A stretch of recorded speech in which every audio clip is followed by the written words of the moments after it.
Olá, meus amigos queridos da Fraternidade Espírita, Missionários da Luz. É uma alegria a gente poder estar aqui fazendo uma pequena reflexão sobre o tema em que abordaríamos no nosso seminário. Falaríamos sobre o Sermão do Monte, sobre as bem-aventuranças, todos aqueles ensinos maravilhosos que o Cristo imortalizou naquela que foi a sua palestra mais importante em que proferiu enquanto esteve aqui na Terra. E hoje a gente vai tentar falar um pouquinho sobre essa passagem linda de Jesus, que está registrada a partir do Evangelho de Mateus no capítulo 5º e vai até o final do capítulo 7º. No entanto, o que muitas vezes passa despercebido são alguns detalhes, né? E esses detalhes que antecedem cada passagem do Evangelho, eles têm uma importância muito grande. E às vezes a gente fica muito apegado à letra. E Paulo vem nos orientar que nós precisamos aprender, tirar o espírito da letra.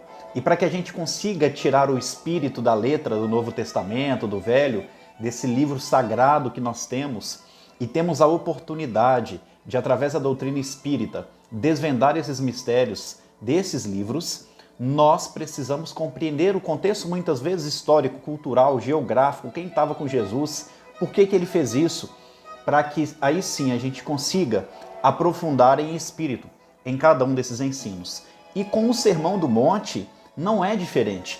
O sermão que já começa com as bem-aventuranças, já começa aí com a parte mais profunda do discurso de Jesus, como se ele fizesse um resumo da legislação divina, colocando ali 7 virtudes que fazem parte das 7 bem-aventuranças, e ao final ele faz uma grande promessa por aqueles que que sofrem perseguição por amor ao nome do Cristo, por amor ao Evangelho, prometendo a estes o reino dos céus.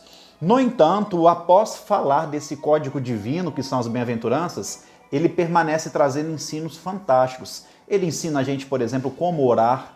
Ele fala, por exemplo, que os olhos são reflexos do que está em nossas almas. Ele fala sobre a questão da caridade, se a gente deve demonstrar que está fazendo um serviço caritativo ou não, até que ponto o bem tem que ser divulgado, ou até que ponto nós queremos nos promover com aquela divulgação. Jesus fala, por exemplo, do amor ao inimigo, que a gente havia aprendido a amar o próximo, mas que ele ensinava a amar o próprio inimigo. Jesus vem falar, por exemplo, sobre as nossas preocupações do dia a dia, dizendo que a cada dia basta o seu mal, a cada dia basta o seu problema. O Cristo ainda nos fala, dando o exemplo da própria natureza, para observarmos os pássaros, observarmos os lírios no campo e fazendo essa analogia, mostrando que a cada dia basta a sua dor, as suas dificuldades. E isso também não representa que Jesus incentivou a ociosidade, mas ali ele vai trabalhando, né, dessa forma divina, o Sermão da Montanha.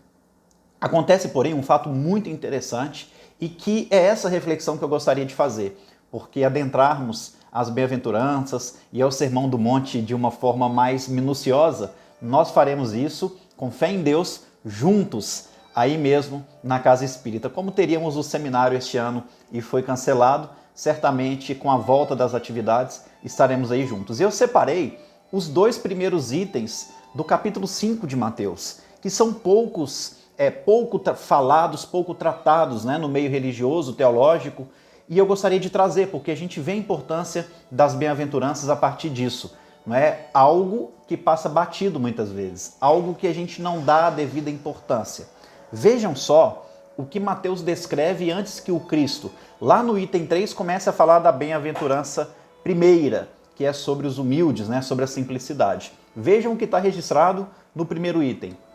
E Jesus, vendo a multidão, subiu a um monte, e assentando-se, aproximaram-se dele os discípulos. E abrindo a sua boca, ensinava, dizendo. Então esses 2 primeiros itens, normalmente o que a gente pensa, Jesus subiu o Monte das Oliveiras, veio uma multidão perto dele, ele ficou sentado ali e começou a falar. E aí a gente traz a importância só na fala, mas a Bíblia, num todo, ela é um livro espiritual. Então cada palavrinha dessa tem um sentido espiritual. Não está falando só da parte física, da movimentação de Jesus em chegar no Monte das Oliveiras. Existe um ensino muito mais profundo, do qual chamo-vos para a nossa reflexão ponto a ponto. Vejam a primeira informação. E Jesus, então era o Cristo que estava ali como personagem principal daquele momento, vendo a multidão. Aí a gente já começa a refletir.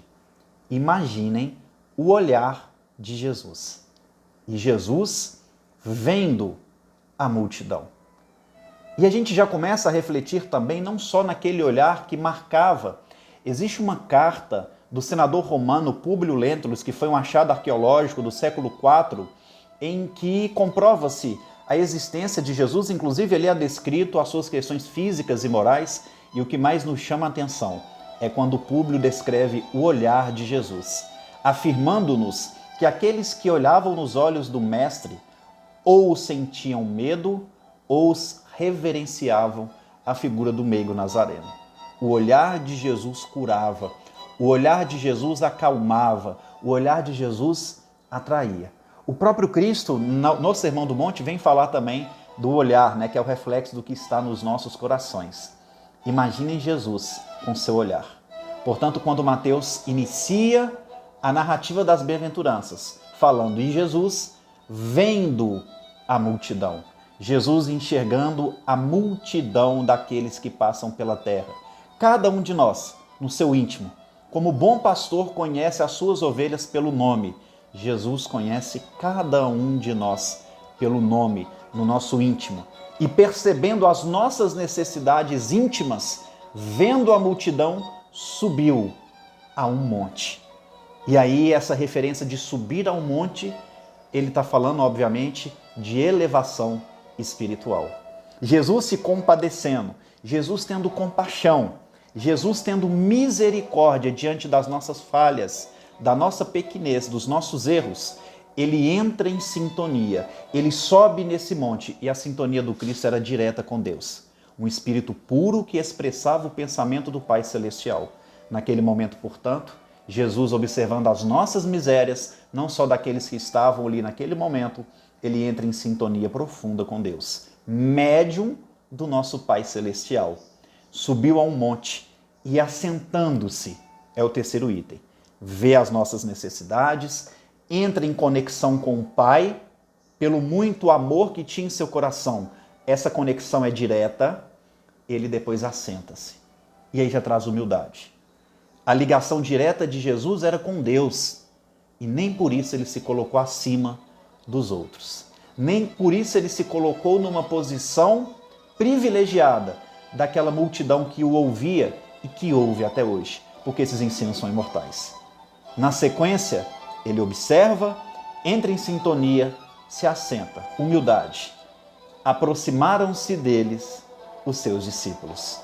Quando nós nos assentamos, ainda que a gente esteja em conexão com a vida maior, ainda que a gente já tenha realizado algum trabalho em benefício do nosso próximo, ainda que a gente já tenha evoluído um pouco, nós precisamos aprender a sentar, porque quando a gente tem humildade, a gente cria aproximação.